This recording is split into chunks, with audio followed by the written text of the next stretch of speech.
क्या नाम है सर आपका? सभी को नमस्कार। मेरा नाम मोहित पाराशर है। सर ये संगीत का शौक आपको कब से लगा? मैं जब 4 साल का था तो हमारे घर के नीचे ही गोवर्धन नाथ जी का मंदिर है। जी। तो उसमें हर संडे टू संडे गाना बजाना होता था। तो कहीं ना कहीं उसे देखकर सुनकर, और मेरी दादी माँ भी बहुत अच्छा गाती थी, तो कहीं ना कहीं ये उन्हीं का आशीर्वाद है कि मुझे गाने बजाने का शौक़ लगा। तो इसकी आपको प्रेरणा कहाँ से मिली? इसकी प्रेरणा सर मुझे मिली थी when I was in class 8th, जब श्री सीमेंट में 2013 में सोनू निगम जी पधारे थे। तो उन्हें सुनकर मुझे ऐसा लगा कि जब कोई इंसान पर्दे के पीछे जैसा गाता है वैसे ही पर्दे के सामने गा सकता है, तो मेरे अंदर भी म्यूज़िक की जो थोड़ी बहुत हुनर छुपा था उसे मैंने निखारने का उस दिन तय किया। तो सोनू निगम जी से मुझे प्रेरणा मिली है। तो सर प्रेरणा मिली तो क्या क्या ये जो शौक था आपको बचपन से था, या मतलब कुछ अध्ययन के साथ साथ में आपको ऐसी प्रेरणा मिली कि मुझे भी संगीत के अंदर कुछ करना है? जी देखिए, ऐसा है कि बचपन से मुझे इंस्ट्रूमेंट का शौक़ था। मैं ढोलक बजाया करता था 4 साल की उम्र से। और जब मेरे पास ढोलक नहीं होती थी तब मैं खुद का सर बजाता था, थाली बजाता था, दीवार बजाता था। तो मेरे माता पिता देख के कहते थे ये क्या है। मैंने कहा बस मुझे कुछ ना कुछ चाहिए हाथ में। मैं क्लास में भी जब टेबल बजाता था तो मुझे टीचर रोका नहीं करती थी, बल्कि उन्होंने भी बहुत सपोर्ट किया। उन्होंने सामने मुझे सबके खड़ा करके कहा आप टेबल बजाओ तुम। तो कहीं ना कहीं इंस्ट्रूमेंट से मैंने अपने जीवन में संगीत की शुरुआत करी। इसके बाद धीरे धीरे मैंने अपने 10th की छुट्टियों में अजमेर से मेरे गुरुदेव, मेरे प्रथम गुरु जो थे श्री आनंद वैद्य जी, उनसे संगीत की बेसिक ट्रेनिंग ली। उसके बाद में फिर मैंने म्यूज़िक के अंदर अपने आप को उतारना शुरू किया। स्टेज परफॉर्मेंसेस जब मैं 16-17 साल का था तब मैंने प्रोफेशनली पैसे लेके गाना जो है स्टेज पर मैंने शुरू कर दिया था। सर संगीत को लेकर आगे भविष्य के लिए आप क्या कहना चाहेंगे? भविष्य के लिए तो मैं यही कहना चाहूँगा कि संगीत जो है वो एक ऐसा जादू है जिसे हम लोगों तक अल्फाज में कभी नहीं पहुँचा सकते। स्वरों के मोतियों में अल्फाजों को पिरोकर जब हम लोगों तक इस बात को पहुंचाते हैं तो वो संगीत है। और मैं संगीत में अपना फ्यूचर यही देखता हूं कि मैं बॉलीवुड के साथ में कार्य करूं, इसी के साथ कई कॉर्पोरेट इवेंट्स में जाकर मैं संगीत का प्रचार करूं, और बहुत सारी वर्कशॉप्स हो जिसके अंदर मैं संगीत को, खास करके हिंदुस्तानी भारतीय संगीत को, इसको मैं लोगों तक पहुंचा सकूं। और यही मेरी आप सभी से कामना है। इस चैनल के माध्यम से भी मैं सबको यही कहना चाहूँगा कि जितना हो सके आप लोग अपने आसपास से, या अगर आप दूर हैं तो ऑनलाइन, लेकिन संगीत ज़रूर सीखें। सर अभी तक जो आपने इंस्ट्रूमेंट प्ले करते हैं तो इसमें इंस्ट्रूमेंट कैसे कौन से नाम बता पाएंगे सर आप? जी बिल्कुल बिल्कुल सर। देखिए, मैं ढोलक प्ले कर लेता हूँ, तबला प्ले कर लेता हूँ, कॉन्गो, जितने भी परकशंस हैं, जितने भी ताल से रिलेटेड इंस्ट्रूमेंट्स हैं।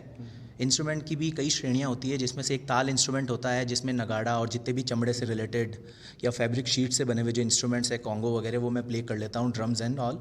और कीज़ इंस्ट्रूमेंट की जो श्रेणी है जिसमें हारमोनियम, मेलोडिका और कीबोर्ड, वो मैं अच्छे से प्ले कर लेता हूँ। इसके अलावा मजीरा हो गया, ये भी मैं प्ले कर लेता हूँ। सर संगीत लाइन में आप गुरु किनका मानते हैं? देखिए, संगीत के क्षेत्र में देखिए सबसे प्रथम गुरु तो मेरे माता पिता हैं। अगर वो मुझे जन्म ही ना देते तो शायद मैं आज इस धरती पर ही ना होता। तो प्रथम गुरु माता पिता, उसके बाद में मेरे सोनू निगम जी, श्री मोहम्मद रफ़ी साहब, लता मंगेशकर जी, ये वो महान हस्तियाँ हैं जिनके गानों को सुन सुनकर मैंने सीखा है। लेकिन मुझसे आज से कुछ वर्ष पहले एक बहुत ही महान हस्ती है, उन्होंने कहा था, श्री गिरीश विश्वा जी ने मुझसे कहा था, जो कि इंडियन आइडल के अंदर पूरा जो मैनेज करते हैं, उन्होंने मुझसे कहा था कि मोहित तुम गाते अच्छा हो, कहाँ से सीखे? मैंने कहा सर सुनकर सीखा। तब ये प्रेरणा मुझे मिली। उन्होंने मुझसे ये कहा कि सुनकर सीखना सब नहीं होता है, क्योंकि आज अगर तुम YouTube से देखकर सीख रहे हो तो क्या YouTube तुम्हारी गलती ठहराएगा कि तुमने यहाँ गलती करी? गलती कौन जी गलती कौन ठहराएगा? गलती हमारे गुरु ठहराएंगे। तो बस उस दिन मैंने मेरे फादर से कहा कि मुझे सीखना है तो आप मुझे श्री आनंद वैद्य जी के पास भेजा, और फिर म्यूज़िक में मैंने BA किया। तो श्री दुष्यंत जी त्रिपाठी से भी मैंने संगीत की तालीम ली, ब्यावर से। सर अभी तक कोई बॉलीवुड फिल्मों में अगर आपने कोई संगीत दिया हो? जी, माँ सरस्वती की कृपा से अभी मुझे टी सीरीज़ भक्ति सागर के साथ में आज से 4 साल पहले काम करने का सुअवसर प्राप्त हुआ था, जिसमें मैंने टी सीरीज़ भक्ति सागर के साथ में मकरध्वज बालाजी कथा, जो हमारे ब्यावर के अंदर ही मकरध्वज बालाजी है, उनकी कथा का जो प्रारंभ टी सीरीज़ ने किया वो मेरे थ्रू किया था। मेरे साथ ही उन्होंने काम किया, मैंने उनके साथ काम किया। इसी के साथ मैंने जी म्यूज़िक कंपनी, बिफोर यू और ऐसे बड़े बड़े म्यूज़िक प्लेटफॉर्म्स के साथ भी काम किया है। स्पॉटिफाई पे मोहित पाराशर के नाम से मेरा चैनल भी है, और टी सीरीज़ ने मेरी प्रोफाइल भी बना रखी है। इसी के साथ 2023 में अजमेर की आवाज़, जो कि एक जिला स्तर पर कार्यक्रम हुआ था, बहुत बड़े लेवल पर था वो, उसका मैं विनर था। तो एक कहीं ना कहीं ये भी है कि ब्यावर का लड़का अजमेर में जाकर वहाँ के कॉम्पिटिटर्स, वहाँ पे टोटल 100 कॉम्पिटिटर्स ने पार्टिसिपेट किया, जिसके अंदर 50 सेलेक्ट हुए। उन 50 में से शॉर्टलिस्ट 20 हुए और फिर उन 20 में से 7 और 7 में से फिर मेरा सिलेक्शन हुआ, तो मैं विनर था। सर आगे की अब रणनीति क्या रहेगी आप जीवन के लिए, और आपके जीवन में ऐसा कोई मधुर सा जो आपके जीवन के अंदर जहन कर रहा होगा यार मुझे ये बहुत अच्छा प्यारा लगा और मैं उसको थोड़ा गा के बताऊँ, तो उसमें 2 लाइन गा के? जी बिल्कुल। मैं आपको एक छोटा सा आपका समय लेना चाहूँगा, किस्सा सुनाना चाहूँगा। जब मैंने प्रथम बार ब्यावर की स्टेज पर परफॉर्म किया जय मंदिर में, तो वहाँ मैंने संदे से आते हमें तड़पाते गाया था, तो उसकी 2 लाइनें मैं आपको सुनाना चाहूँगा।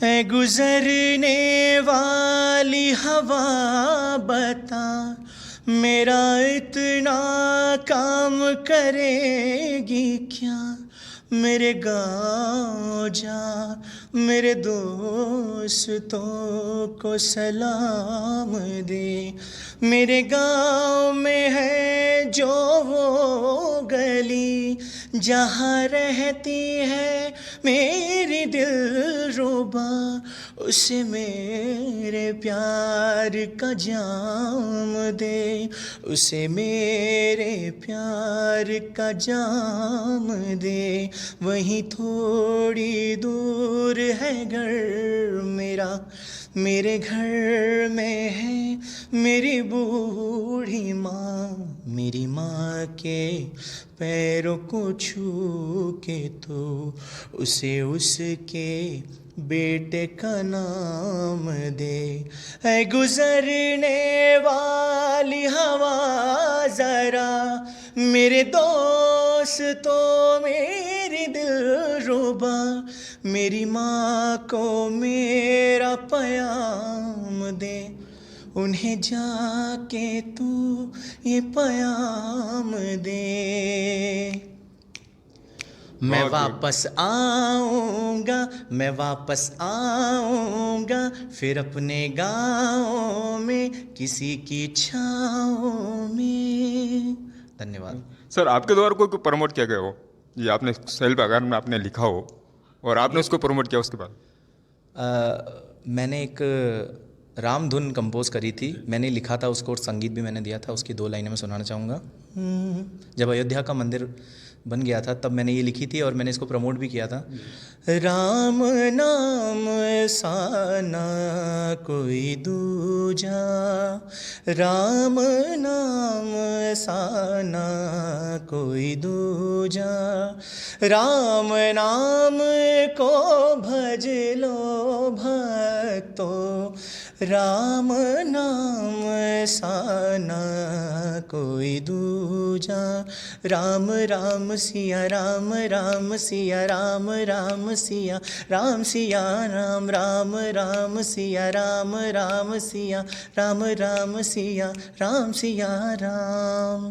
बहुत ही अच्छे सर, आप ब्यावर की ये प्रतिभाशाली हमारे बीच मौजूद रहे। आज का नाम का ये साया घना घना है, हर क्षण हृदय में रहती राधा की कल्पना है, हर क्षण हृदय में रहती राधा की कल्पना है। और आते नजर बिहारी संग राधा